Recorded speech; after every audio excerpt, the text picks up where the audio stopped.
सर्दियों का मौसम था।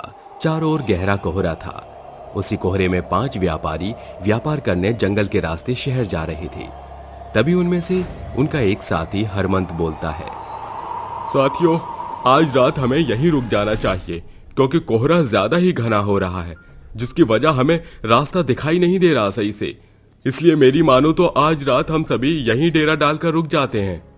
हरमंत की बात सुनकर उसका दूसरा साथी धीरज उससे बोलता है, तुम सही कह रहे हो हरमंत, और वैसे भी इस घने जंगल में बहुत सारे जंगली जानवर घूम रहे होंगे, इसलिए रात के समय हम सबका यहाँ रुक जाना ही सही होगा। सभी लोग इस बात से सहमत हो जाते हैं। वहीं आग जलाकर वो डेरा डालकर बैठ जाते हैं और आपस में बातें करने लगते हैं। तभी हरमंत को किसी पायल की छम-छम की आवाज आती है, जिसे सुनकर वो बोलता है, साथियों, लगता है हमारे साथ इस जंगल में और कोई भी रुका हुआ है। भला कौन रुका होगा इतनी रात को यहाँ इस जंगल में? शायद कोई औरत है। तभी पायलों की आवाज और तेज होने लगती है और उस आवाज के साथ एक और आवाज आने लगती है, कोई है, बचाओ मुझे, मेरी मदद करो, मैं मुसीबत में हूँ, बचाओ बचाओ। तभी ये आवाज उनके साथियों को सुनाई देने लगती है, जिसे सुनकर धीरज बोलता है, हाँ, तू सही कह रहा था, अब तो मुझे भी किसी औरत की आवाज आ रही है। शायद वो किसी मुसीबत में है, हमें उसकी मदद करनी चाहिए। सभी लोग आपस में बात कर ही रहे थे कि तभी अचानक से उनके सामने एक चुड़ैल आ जाती है, जिसका बहुत ही भयंकर रूप होता है, जिसे देखकर सब लोग डर जाते हैं और डर से थर थर कांपने लगते हैं। तभी डरते हुए हरमंत चुड़ैल से बोलता है, चुड़ैल, तुम चुड़ैल हो? हाँ, मैं एक चुड़ैल हूँ और मैंने बहुत दिनों से किसी भी इंसानी मांस का स्वाद नहीं चखा, और आज मैं तुम लोगों को मारकर तुम्हें खाकर अपनी सारी भूख मिटालूंगी। और वैसे भी मैंने कई दिनों से एक साथ इतने सारे इंसान का शिकार नहीं किया, लेकिन आज मैं तुम सभी को एक साथ मारकर तुम्हारा खून पी जाऊंगी और किसी को भी जिंदा नहीं छोड़ूंगी। हमें छोड़ दो, मत मारो, हमने तुम्हारा क्या बिगाड़ा है? सभी लोग चुड़ैल से अपनी जान की भीख मांगते हैं, लेकिन चुड़ैल किसी की भी जान को नहीं बख्शती और एक एक करके सभी इंसानों को मारने लगती है। तभी मौका देखकर धीरज वहां से भागने लगता है, लेकिन तभी वहां पर अचानक से एक जंगली भेड़िया आ जाता है और वो उसे मारकर खा जाता है। तभी वहां पर चुड़ैल आती है और भेड़िए से बोलती है, तेरी हिम्मत कैसे हुई जो तूने मेरे शिकार को खाया? क्या तू भूल गया कि मैं चुड़ैल हूँ? तूने मेरे शिकार को खाकर बहुत बड़ी गलती कर दी है। अब मैं तेरा वो हाल करने वाली हूँ जो तूने कभी अपने सपने में भी नहीं सोचा होगा, और फिर कभी दोबारा ऐसी गलती करने की कोशिश भी नहीं करेगा। नहीं चुड़ैल, मैंने तेरे शिकार को नहीं खाया, बल्कि मेरा ये शिकार था और मैंने इसे पकड़ा था, इसलिए इस पर सिर्फ मेरा हक था। नहीं, तुझसे पहले ये मेरा शिकार है। दोनों आपस में बहस करने लगते हैं और उनकी बहस झगड़े में बदल जाती है और दोनों में घमासान लड़ाई होती है, जिससे दोनों को बहुत ही ज्यादा चोट आती है और भेड़िया हार मानकर वहां से चला जाता है। अगले दिन सुबह अरुणिता एक पेड़ के नीचे खड़ी होकर अरुण के आने का इंतजार करने लगती है। तभी वहां पर अरुण आता है और उससे बोलता है, सॉरी यार, मुझे माफ कर दो, मुझे आने में थोड़ी देरी हो गई। मैं वादा करता हूँ कल मैं टाइम पर आऊंगा। तुम तो रहने ही दो, हर बार का तुम्हारा यही बहाना होता है। अरुणिता अरुण को डांट ही रही होती है कि तभी उसकी नजर अरुण के गले पर पड़ जाती है, जिसे देखकर अरुणिता अरुण से बोलती है, तुम्हें ये चोट कैसे लग गई अरुण? तुम कहाँ थे कल रात? जल्दी बताओ मुझे। कुछ नहीं अरुणिता, वो कल काम करते समय मुझे ये चोट लग गई थी। लेकिन तुम मुझे ये बताओ, ये तुम्हारे हाथ पर चोट कैसे लगी? आज सुबह मैं घर की सफाई कर रही थी कि तभी संदूक मेरे हाथ पर गिर गया और मेरे हाथ में चोट लग गई। दोनों को बात करते हुए शाम हो जाती है। तभी अरुण अरुणिता से बोलता है, देखो अब मुझे जाना होगा क्योंकि मेरा बहुत सारा काम बाकी है। ठीक है, तुम भी काम पर जाओ और मैं भी अपने घर जाती हूँ। जिसके बाद अरुण वहां से चला जाता है। तभी अरुणिता को याद आता है कि वो तो अरुण को ये बात बताना भूल गई कि कल वो उससे मिलने नहीं आ पाएगी क्योंकि घर पर कुछ जरूरी काम है। तभी वो खुद से बोलती है, क्यों ना मैं इस वक्त अरुण के पीछे जाकर उसे सरप्राइज कर दूं। इतना सोचकर अरुणिता अरुण के पीछे जाने लगती है। तभी वो देखती है कि अरुण अचानक से इंसानी रूप से एक भेड़िए के रूप में बदल जाता है, जिसे देख अरुणिता बहुत ही ज्यादा हैरान हो जाती है और खुद से बोलती है, क्या मैं जो देख रही हूँ वो सब सच है? इसका मतलब अरुण इंसान नहीं बल्कि एक भेड़िया है। तभी अरुण अरुणिता को देख लेता है और वो अरुणिता के पास आता है और उससे कहता है, मुझे गलत मत समझो अरुणिता, मैं तुम्हें ये सच बताने वाला था, लेकिन मैं तुम्हें खोने से डरता था। इस वजह से कभी भी मेरी हिम्मत नहीं हुई तुम्हें ये सब बताने की, इसलिए मुझे माफ कर दो। तुम मुझसे माफी मत मांगो अरुण, मैंने भी तुमसे एक सच छुपाया है। तभी अरुणिता अरुण के सामने एक चुड़ैल में बदल जाती है और अरुण से कहती है, एक दिन मैं नदी से पानी लेकर आ रही थी। तभी रास्ते में मुझसे एक तपस्वी ने पानी पीने के लिए मांगा, लेकिन मैंने उन्हें पानी देने से मना कर दिया। तभी तपस्वी मुझसे क्रोधित होकर मुझे श्राप देते हैं कि मेरा ये खूबसूरत रूप चुड़ैल में बदल जाए, और जब तक मेरे इस रूप में कोई मुझे स्वीकार नहीं कर लेता तब तक मैं चुड़ैल रूप में ही रहूंगी और लोगों को मारूंगी। लेकिन अरुण, तुम मुझे ये बताओ कि तुम भेड़िया कैसे बने? अरुणिता के पूछे जाने पर अरुण उससे बोलता है, अरुणिता, मैं पहले एक इंसान ही था, लेकिन एक दिन मैं जंगल में शिकार करने के लिए गया था। मुझे शिकार करना बहुत ज्यादा पसंद था। तभी मुझे एक हिरन दिखाई देता है, जिसे देखकर मैं उस पर अपना निशाना साधता हूँ, लेकिन मेरा निशाना चूक जाता है और वो तीर तेजी से जाकर एक तपस्वी बाबा को लग जाता है और वो घायल हो जाते हैं, और फिर वो क्रोधित होकर मुझे गुस्से में श्राप दे देते हैं कि दिन के समय में मैं एक इंसान रहूंगा, लेकिन जैसे ही रात होगी मैं भेड़िया बनकर लोगों को मारूंगा, और मेरा ये श्राप उस दिन ही टूटेगा जिस दिन कोई सच्चा प्यार करने वाला मुझे मिलेगा। तो क्या तुम मेरे इस सच को जानकर मुझे छोड़कर चली जाओगी? नहीं अरुण, मैं तुम्हें छोड़कर नहीं जाऊंगी। मैंने तुमसे प्यार किया है, ना कि तुम्हारे रूप से।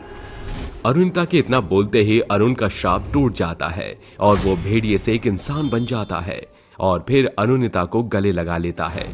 जैसे ही अरुण अरुणिता को गले लगाता है, अरुणिता भी श्राप मुक्त हो जाती है और दोनों अपने इंसानी रूप में आ जाते हैं और एक नए जीवन की शुरुआत करते हैं और खुशी खुशी एक साथ रहने लगते हैं। रात के समय एक शराबी शराब पीता हुआ जंगल के रास्ते से घर जा रहा होता है कि तभी उसके सामने विशाल भूतिया चूहे पर सवार चुड़ैल आ जाती है, जिसे देखकर शराबी बोलता है, अरे बाप रे, ये क्या भला है? इसे देखकर तो मेरा सारा नशा ही उतर गया। अरे भागता हूँ यहाँ से, वरना बिना मौत मारा जाऊंगा। जिसके बाद शराबी वहाँ से भागने लगता है। तभी चुड़ैल और भूतिया चूहा उसे घेर लेते हैं और चुड़ैल बोलती है, अपनी मौत से भला आज तक कोई बच पाया है जो तू बचने की कोशिश कर रहा है मूर्ख इंसान? और तूने मुझे बहुत दौड़ाया, अब देख उसकी सजा मैं तुझे कितनी खतरनाक देती हूँ। छोड़ दो मुझे, मत मारो, जाने दो मुझे यहाँ से, बचाओ बचाओ। इतने वीराने में कोई तुझे बचाने वाला नहीं आने वाला, अब तू मरेगा, मरने के लिए तैयार हो जा। इतना बोलकर चुड़ैल उसकी गर्दन को अपने हाथ से उखाड़ देती है, जिससे शराबी की वहीं मौत हो जाती है। जिसके बाद चुड़ैल और भूतिया चूहा उसके मांस को नोच कर खा जाते हैं। इस हादसे को भी कुछ दिन बीत जाते हैं। ऐसे ही एक दिन की बात है, उस रात मोहन और गोपाल बाजार में सब्जियां बेचकर घर लौट रहे होते हैं। तभी मोहन बोलता है, ये सरकार को क्या होता जा रहा है? दिन प्रतिदिन महंगाई बढ़ाते जा रहे हैं। अगर ऐसा ही रहा तो गरीबों को भूखे ही मरना पड़ेगा, क्योंकि वो इतनी महंगी सब्जियां और अनाज नहीं खरीद सकते। क्या तो तू सही रहा है, लेकिन हम कर भी क्या सकते हैं? अब जल्दी जल्दी कदम बढ़ाओ, घर भी पहुंचना है। जिसके बाद वो दोनों अपने घर की तरफ बढ़ने लगते हैं। तभी अचानक से उनके सामने चुड़ैल और भूतिया चूहे आ जाते हैं और चुड़ैल बोलती है, इतनी भी क्या जल्दी है घर जाने की? पहले हमारी भूख तो मिटा दो, फिर चले जाना। अपने सामने चुड़ैल को देखकर दोनों बहुत ज्यादा डर जाते हैं और दोनों चुड़ैल से बोलते हैं, मत मारो हमें, हमने तुम्हारा क्या बिगाड़ा है, जाने दो हमें यहाँ से। हम तो सीधे साधे इंसान हैं, हमने कभी किसी का बुरा नहीं चाहा, तो फिर तुम क्यों हमें मार रही हो? भगवान के लिए हमारी जान बख्श दो। मैं तुम्हारी इन इंसानी बातों से नहीं पिघलने वाली बेवकूफ इंसान हूँ। तुम्हारी मौत मेरे ही हाथों लिखी है। इतना बोलकर चुड़ैल उन दोनों की गर्दन पर अपने नुकीले नाखून से वार करती है और उनकी गर्दन को धड़ से अलग कर देती है, जिसके बाद चुड़ैल और उसका भूतिया चूहे उनकी मांस को नोच कर खा जाते हैं। अगले दिन सुबह उन दोनों की लाश गांव वालों को मिलती है, जिसे देखकर वो लोग आपस में बात करते हैं।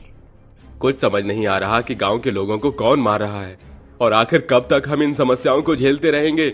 बहुत हो गया, अब हमें इसका समाधान ढूंढना ही होगा। हाँ, सही कह रहे हो तुम। अगर अब हम लोगों ने कदम नहीं उठाया तो कहीं देर न हो जाए। इसलिए मैंने सोचा है कि आज ही हम तांत्रिक बाबा के पास जाएंगे और उन्हें गांव में घट रही घटनाओं के बारे में बताएंगे। जिसके बाद वो दोनों तांत्रिक बाबा के पास जाते हैं और दिनेश बाबा से बोलता है, बाबा, पिछले कुछ दिनों से हमारे गांव में बहुत ही अजीबोगरीब घटनाएं घट रही हैं। लोग अपने आप ही मरते जा रहे हैं। कुछ समझ नहीं आ रहा गांव के लोगों को कौन मार रहा है बाबा। और जब सुबह उनकी लाश मिलती है तो उन्हें देखकर ऐसा लगता है मानो जैसे किसी जंगली जानवर ने उनका मांस नोच नोच कर खाया हो। अब आप ही हैं जो हमारी मदद कर सकते हैं। हमारी और हमारे गांव की रक्षा करिए बाबा। तुम दोनों घबराओ मत, मैं शीघ्र ही अपनी इंद्रिय शक्तियों से पता करता हूँ कि वो कौन है जो लोगों को मार रहा है। इतना बोलकर बाबा अपनी आंख बंद कर लेते हैं और ध्यान लगाकर थोड़ी देर बाद आंख खोलकर बोलते हैं, ये किसी जंगली जानवर का काम नहीं बल्कि चुड़ैल और भूतिया चूहे का है। वही तुम्हारे गांव में मौत का तांडव कर रहे हैं। तो बाबा, कोई तो उपाय होगा उन्हें रोकने का। उपाय ये है कि हमें यज्ञ करके उस चुड़ैल और भूतिया चूहे को यहाँ बुलाना होगा और उनसे पूछना होगा कि आखिर क्यों वो लोगों को मार रहे हैं। जिसके बाद बाबा यज्ञ जलाकर मंत्र पढ़ते हुए पूजा आरंभ करते हैं। मंत्रों की आवाज से चुड़ैल और भूतिया चूहा तड़पते और झटपटाते हुए वहाँ आते हैं और चुड़ैल बोलती है, क्यों बुलाया है तूने हमें यहाँ तांत्रिक? लगता है तुझे अपनी जान प्यारी नहीं है। तुझे ना सही, लेकिन कम से कम इन लोगों का ही सोच लिया होता। अब तेरे साथ साथ हमें इन लोगों को भी मौत के घाट उतारना होगा। तो मेरी चिंता करना छोड़ दे। तो मुझे ये बताओ कि क्यों तुम दोनों इन लोगों को मार रही हो? आखिर क्या बिगाड़ा है इन्होंने तुम्हारा? तूने क्या हमें अपना गुलाम समझ रखा है जो तेरे पूछने पर हम तुझे सब कुछ बता देंगे? कभी नहीं, कभी नहीं। और तू हमारा कुछ नहीं बिगाड़ सकता मूर्ख तांत्रिक। इसीलिए अब तू हमसे ज्यादा सवाल जवाब मत कर और हमें यहाँ से जाने दे। अपनी हद पार मत कर चुड़ैल, नहीं तो तेरे लिए अच्छा नहीं होगा। और बहुत घमंड है ना तुम्हें अपनी शक्तियों पर। रुको, मैं इसी वक्त तुम्हारे घमंड को चकनाचूर करता हूँ। इतना बोलकर तांत्रिक बाबा चुड़ैल और भूतिया चूहे पर भभूति फेंक देते हैं, जिसकी जलन से वो दोनों तड़पने लगते हैं और चुड़ैल बोलती है, रुक तांत्रिक, मैं तुझे सब बताती हूँ। मेरा नाम श्रेया है और ये चूहा मेरा प्रेमी राजवीर है। हम दोनों की बहुत जल्दी शादी होने वाली थी, लेकिन शादी से 2 दिन पहले ही राजवीर का मेरे पास फोन आता है और वो मुझसे बोलता है, श्रेया, अब हमारी शादी होने वाली है, इसलिए मैं तुमसे शादी से पहले सिर्फ एक बार मिलना चाहता हूँ। क्या आज हम पहाड़ी वाले जंगल में मिल सकते हैं? ठीक है, आज शाम 5 बजे हम दोनों वहाँ मिलेंगे, लेकिन हाँ, तुम टाइम पर आ जाना। हाँ ठीक है, मैं आ जाऊंगा। जिसके बाद वो दोनों पहाड़ी वाले जंगल पर मिलते हैं। तभी श्रेया की नजर पेड़ के नीचे बैठे तपस्वी पर पड़ती है, जो कई सालों से तपस्या में लीन होते हैं। उनकी बाल किसी जटाओं की तरह उनके चेहरे पर बिखरे हुए थे। तभी श्रेया और राजवीर उनके पास जाते हैं और उनकी जटाओं से खेलने लगते हैं, जिसकी वजह से तपस्वी की आंख खुल जाती है और वो क्रोध में आकर बोलते हैं, तुम दोनों की वजह से मेरी तपस्या भंग हुई है, इसलिए मैं तुम्हें श्राप देता हूँ कि तुम्हारा ये खूबसूरत रूप एक चुड़ैल में बदल जाए और तुम्हारा ये प्रेमी एक चूहा बन जाए और तुम दोनों सदैव एक दूसरे के लिए तड़पते रहो। हमें क्षमा कर दीजिए तपस्वी जी। ये भूल हमसे अनजाने में हुई है, इसकी हमें इतनी बड़ी सजा मत दीजिए। उन दोनों के पश्चाताप के आंसू देख तपस्वी को उन पर दया आ जाती है और वो बोलते हैं, इस श्राप का बस एक ही तोड़ है। अगर कोई इंसान तुम्हारे लिए लाल घाटी से वो चमत्कारी पत्थर लाकर तुम्हारे माथे पे चिपका दे तो तुम्हारा सारा श्राप खत्म हो जाएगा और तुम फिर से अपने असली रूप में वापस आ जाओगे। इतना बोलकर तपस्वी वहाँ से गायब हो जाते हैं। और तभी से हम इस श्रापित रूप से लोगों को मार रहे हैं। अगर आप हमारी मदद करें तो हम श्राप मुक्त हो जाएंगे और गांव में मौत का तांडव बंद हो जाएगा। कृपया करके हमारी मदद करिए। ठीक है, हम तुम्हारी मदद करेंगे। जिसके बाद तांत्रिक खुद लाल घाटी जाते हैं और वहाँ से वो चमत्कारी पत्थर लेकर आते हैं और फिर उन दोनों के माथे पर डाल देते हैं। जैसे ही पत्थर उनके माथे को छूता है वैसे ही वो दोनों अपने इंसानी रूप में आ जाते हैं और वो दोनों तांत्रिक बाबा से बोलते हैं। बहुत बहुत शुक्रिया बाबा, आपने हमारी इतनी मदद की। हम आपका ये एहसान जिंदगी भर नहीं उतार सकते। बाबा, आपने हमें समझा और हमें श्राप से मुक्त किया, उसके लिए शुक्रिया। और अपने अहंकार में आकर जो बदतमीजी मैंने आपके साथ की उसके लिए मुझे क्षमा कर दीजिए। मैंने तुम दोनों को पहले ही माफ कर दिया था। अब तुम यहाँ से जाओ और अपनी नई जिंदगी की शुरुआत करो।